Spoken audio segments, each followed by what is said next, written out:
ಮತ್ತಿನ್ನು ಕ್ಲಬ್ಗಳಂತೂ ಹೊಲಗಳಲ್ಲಿ ಶುರು ಮಾಡಿಬಿಟ್ಟಾರೆ. ನಿಮಗೆ ಪ್ರೆಸ್ನವ್ರಿಗೆ ಮಾಹಿತಿ ಇದ್ದದ್ದು ನಾನು ತಿಳ್ಕೊಂಡೇನಿ. ಹೊಲಗಳಲ್ಲಿ ಕ್ಲಬ್ಗಳು ಶುರುವಾಗಿಬಿಟ್ಟಾವೆ. ನಮ್ಮ ಬಡವರು ರೈತರ ಮಕ್ಕಳು ಆ ಚಟಕ್ಕೆ ಬಿದ್ದರಂದ್ರೆ ಹಳ್ಳಿ ಒಳಗೆ ನಮ್ಮ ಸಂಸ್ಕೃತಿಯನ್ನು, ನಮ್ಮ ಪರಿಸ್ಥಿತಿಯನ್ನು ಇವತ್ತು ಸ್ವತಃ ಸರ್ಕಾರದ ನಡೆಸುವಂಥವ್ರೇ ಇದಕ್ಕೆ ಬೆಂಬಲ ಮಾಡಿದ್ದಾರೆ.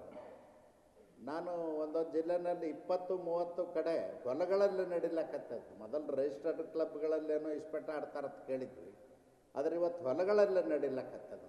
ಏನಿದು ಆಡಳಿತ? ನನಗೆ ಯಾರೋ ಹೇಳಿದರು, ಆ ಹೊಲದಾಗ ಯಾರು ಜಾಗ ಕೊಟ್ಟು ನಡೆಸ್ತಾನ, ಬಂದದ್ರಲ್ಲಿ ಲಾಭದಲ್ಲಿ ಅವನಿಗೆ ಅರ್ಧ ಮತ್ತು ಇಲ್ಲಿ ಸರ್ಕಾರ ನಡೆಸೋರಿಗೆ ಅರ್ಧ ಅಂಥೇಳಿ ಜನ ಒತ್ತಾಯ ಮಾಡಿ ಹೇಳ್ತಾ ಇದ್ದಾರೆ. ಯಾರೂ ಮಾತಾಡ್ತಾ ಇಲ್ಲ. ಯಾಕೆ ಮಾತಾಡ್ತಾ ಇಲ್ಲ ಅಂದ್ರೆ ಗುಂಡಾಗರ್ದಿ ಮಾಡ್ತಾರೆ. ಅವ್ರ ಮೇಲೆ ಹೋಗಿ ಕೇಸ್ಗಳನ್ನ ಮಾಡಿಸ್ತಾರೆ. ಯಾರು ಆಗಬಾರ್ದು ಅಂತ ಒತ್ತಾಯ ಮಾಡ್ತಾರೆ, ಅಂಥವ್ರನ್ನೆಲ್ಲ ಪ್ರಾಮಾಣಿಕರ ಮೇಲೆ ಕೇಸ್ಗಳನ್ನ ಮಾಡಿಸುವಂಥ ಒಂದು ಕೆಟ್ಟ ಪ್ರವೃತ್ತಿ ರಾಜ್ಯದಲ್ಲಿ ಶುರುವಾಗಿದೆ. ಮತ್ತು UKP ನಾವು ಭೂಮಿ ಬೆಲೆ ಹೆಚ್ಚು ಮಾಡ್ತೀವಿ ಅಂಥೇಳಿ 40 ಲಕ್ಷ ಮಾಡಿದ್ರು ನೀರಾವರಿಗೆ. ಎಷ್ಟು ಮಾಡಿದ್ರು? ನಮ್ಮ ಸರ್ಕಾರ ಇದ್ದಾಗ, ನಾನೇ ನೀರಾವರಿ ಮಂತ್ರಿ ಇದ್ದಾಗ 24 ಲಕ್ಷ ರೂಪಾಯಿ ಮಾಡಿದ್ದೆ.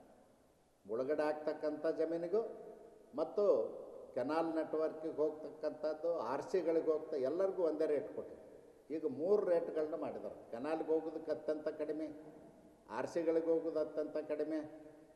ಬರೀ ಮುಳುಗಡೆ ಆಗ್ತಕ್ಕಂಥದ್ದಕ್ಕಂದ್ರೆ ಮುಳುಗಡೆ ಆಗ್ತಕ್ಕಂಥದ್ದು ಭಾಳ ಉಳಿದಿಲ್ಲ. ಈಗ ನಮ್ಮ ಸರ್ಕಾರದಾಗ ಪೇಮೆಂಟ್ ಆಗಿದಾವೆ.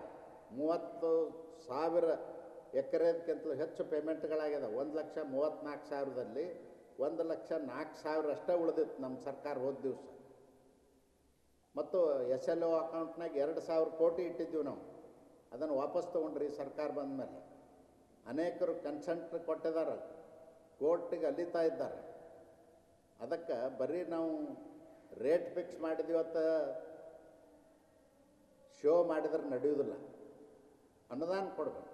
ಕೂಡಲೇ ಒಂದು 25,000 ಕೋಟಿ ಆದ್ರೂ ಬಿಡುಗಡೆ ಮಾಡಬೇಕು ಮುಳುಗಡೆ ಸಂತ್ರಸ್ತರಿಗೆ ಪೇಮೆಂಟ್ ಮಾಡಲಿಕ್ಕೆ. ಭೂಮಿ ಮತ್ತು ಕಟ್ಟಡಗಳಿಗೆ ಮುಳುಗಡೆ ಆಗ್ತಕ್ಕಂಥ ಪೇಮೆಂಟ್ ಮಾಡಬೇಕು. ಯಾಕಂದರೆ ನಾವು ಇನ್ನೂ 15 ಲಕ್ಷ ಎಕರೆ ನೀರಾವರಿ ಮಾಡಬೇಕಾಗಿದೆ. ನಾಳೆನೇ ಕೋರ್ಟ್ ಡಿಸಿಷನ್ ಕೊಟ್ಬಿಡ್ತು ಅಂದ್ರೆ ನಾಡ್ದನ್ನು ನಾವು ಡ್ಯಾಮ್ನಲ್ಲಿ ನೀರು ನಿಲ್ಲಿಸ್ಬೇಕಾಗ್ತದೆ. ಯಾಕಂದ್ರೆ ಡ್ಯಾಮ್ ಕಟ್ಟಿಬಿಟ್ಟಿವಿ. ಅದಕ್ಕೆ ನಾನು ಸರ್ಕಾರಕ್ಕೆ ಒತ್ತಾಯ ಮಾಡ್ತೀನಿ, ಕೂಡಲೇ ಕೃಷ್ಣಾ ಮೇಲ್ದಂಡೆ ಯೋಜನೆ ಮುಳುಗಡೆ ಸಂತ್ರಸ್ತರಿಗೆ ಪೇಮೆಂಟಿಗಾಗಿ ಭೂಮಿ ಮತ್ತು ಕಟ್ಟಡಕ್ಕೆ, ಅದರ ಜೊತೆಯಲ್ಲಿ 40 ಲಕ್ಷ ಎಲ್ಲರಿಗೂ ಕೊಡಬೇಕು. ಕೆನಾಲದ ಹೋಗೋರಿಗೂ ಕೊಡಬೇಕು ಮತ್ತು RCಗಳನ್ನ ಮಾಡ್ತಕ್ಕಂಥದ್ದಕ್ಕೂ ಕೂಡ ಕೊಡಬೇಕು.